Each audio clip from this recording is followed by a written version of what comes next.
అదేవిధంగా వివిధ దేవాలయాల్లో కార్పొరేషన్ ద్వారా మరియు ఇతర వేతనాల ద్వారా పనిచేస్తున్న వేద పండితుల వేతనాలను 30,000 రూపాయల నుంచి 54,000 రూపాయలకు పెంచాలని నిర్ణయం తీసుకున్నాం.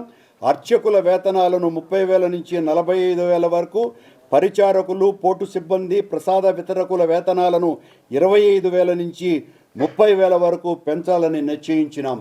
ఇవన్నీ కూడా భగవంతుని సేవలో తరించి అతి తక్కువ జీతాలు పొందుతూ తమకు జీతాలు పెరగాలి, వేతనాలు పెరగాలి అని 10 సంవత్సరాలుగా మొరలు పెట్టుకుంటున్నటువంటి వాళ్ళకి మా పాలక మండలి మొత్తం టీటీడీ వ్యవస్థలో పనిచేస్తున్నటువంటి ప్రతి ఉద్యోగికి న్యాయం చేయాలా అన్నటువంటి తలంపుతో దాదాపు 100% మందికి ఈ రకంగా ప్రయోజనం కలుగుతున్నదేనని మీ ద్వారా పంచుకోవటానికి నిజంగా వ్యక్తిగా నాకు, మా పాలక మండలి సభ్యులకి, ఈవోతో సహా అధికారులకు అందరికీ కూడా చాలా ఆనందకరమైన ఈ విషయాన్ని అందరికీ తెలియజేస్తున్నానని తెలియజేస్తున్నాను. అలాగే దీంట్లో ఒక్క నిమిషం మీ పర్మిషన్. దీంట్లో ఈ పెంచడం అనేటువంటి కేటగిరీలను మీరు పరిశీలిస్తే దీనిపైన దాదాపు 3-4 నెలలుగా మేము ఎక్సర్సైజ్ చేసాం. ఎవరెవరు ఏ పని చేస్తున్నారు, ఏ కేటగిరీకి వాళ్ళు వస్తారు అనే దాన్ని తీసుకుంటే ఇప్పుడు అన్స్కిల్డ్ అనేది ఒకటి, సెమీ స్కిల్డ్ అనేది ఒకటి, స్కిల్డ్ అనేది ఒకటి, హైలీ స్కిల్డ్ అనేది ఒకటి, ఈ 4 కేటగిరీలు.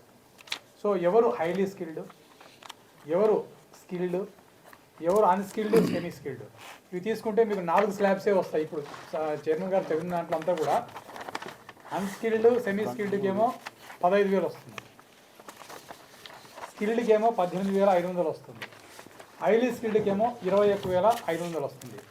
ఈ 21,500కు పైగా ఉన్నటువంటి వాళ్ళు ఎవరు ఉంటారంటే లెక్చరర్సు, టీచర్సు, అర్చకులు, తర్వాత ఈ వేద పండితులు. ఈ 5-6 కేటగిరీస్కు వాళ్ళకి ఈక్వేషన్ ఎలా చేశామంటే, ఈ కాలేజెస్లో గవర్నమెంట్ ఎంత ఇస్తూ ఉంది, తర్వాత వేద పాఠశాలలో రెగ్యులర్ వేద పండితులు ఎంత తీసుకుంటున్నారు, దాన్ని కంపేర్ చేసుకొని చాలా సైంటిఫిక్గా ఇవన్నీ కూడా డిజైన్ చేస్తే 6 కేటగిరీలే వస్తాయి మొత్తం. ఈ 6 కేటగిరీలు ఒకరొకరు ఇంతకుముందు కొంతమంది డైలీ వేస్ పైన ఉన్నారు, కొంతమంది ఏమో 10,000 తీసుకుంటారు, కొంతమంది ఏమో 9,000 తీసుకుంటారు, కొంతమంది 11,000 తీసుకుంటున్నారు. ఇలా రకరకాలుగా ఉంటే వీళ్ళంతా కేటగరైజ్గా చేసేసి ఏ పని చేసినా ఈ కేటగిరీస్నే పడుతున్నాయి అన్నీ, అన్స్కిల్డ్, స్కిల్డ్.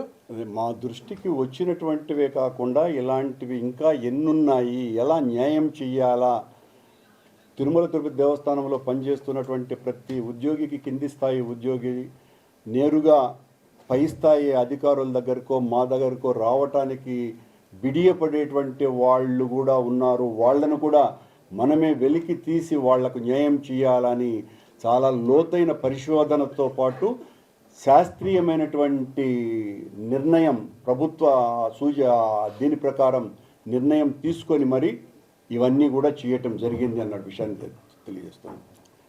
నెక్స్ట్ ముఖ్యమైనటువంటి విషయం మరొకటి, దాదాపు 6 రోజుల క్రితం టీటీడీలో ప్రధాన అర్చకులుగా ఉన్నటువంటి రమణ దీక్షితులు గారు తిరుమల తిరుపతి దేవస్థానం పైన, టీటీడీ అధికారులపైన, పాలక మండలి పైన, ముఖ్యమంత్రి గారి మీద, అహోబిలం మఠం, ఎంతో పురాతనమైనటువంటి అహోబిలం మఠం మీద, రామానుజాచార్య పరంపర అయినటువంటి పెద్దజీయర్ చిన్నజీయర్ స్వాముల ప్రవర్తన మీద, అర్చకుల మీద, అందరి మీద నీచాతి నీచమైనటువంటి ఆరోపణలు చేసిన కారణంగా మొత్తం బోర్డు అంతా కూడా ఇలాంటి వాటిల్ని ఎట్టి పరిస్థితుల్లోనూ ఉపేక్షించడానికి లేదు, సంస్థ గౌరవాన్ని, ఆలయ ప్రతిష్టను కాపాడుకోవాల్సినటువంటి అవసరం ఎంతైనా ఉన్నది అని వారిని ఉద్యోగం నుంచి తొలగించాలని నిర్ణయం తీసుకోవటం జరిగింది.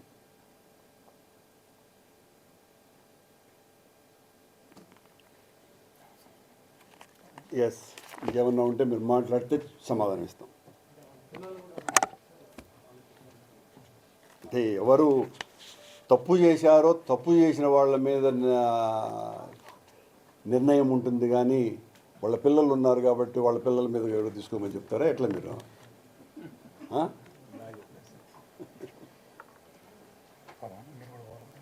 ఓకే, ఇమ్మీడియట్గానే, మళ్ళీ అనుమానం ఏముంది? ఇమ్మీడియట్గానే ఉంది. మీకు ఈ డీటెయిల్స్ కూడా తీసుకోవచ్చు మీరు. తర్వాత ఇది బేసిక్గా 5 కేటగిరీస్ చేశాం, ఇవన్నీ కలిపి 5 కేటగిరీస్. ధార్మిక సదస్సులో తీసుకున్న తీర్మానాలను అన్ని ఆమోదం చేయాలని నిశ్చయించటం, ఇంప్లిమెంట్ చేయాలి.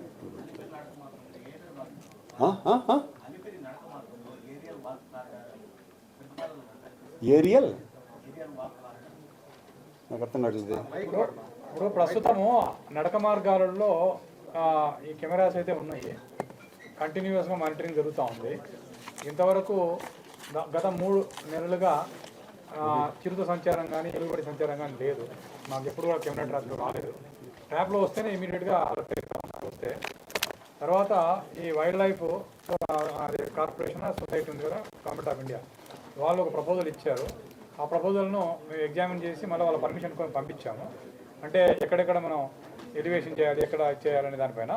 సో అది వాళ్ళు పర్మిషన్ ఇస్తేనే మేము స్టార్ట్ చేస్తాం. మరిన్ని వీడియోస్ కోసం ఛానల్ ని సబ్స్క్రైబ్ చేయండి, లేటెస్ట్ అప్డేట్స్ కోసం వాట్సాప్ ఛానల్ ని ఫాలో చేయండి, అండ్ లింక్ డిస్క్రిప్షన్ లో ఉంది.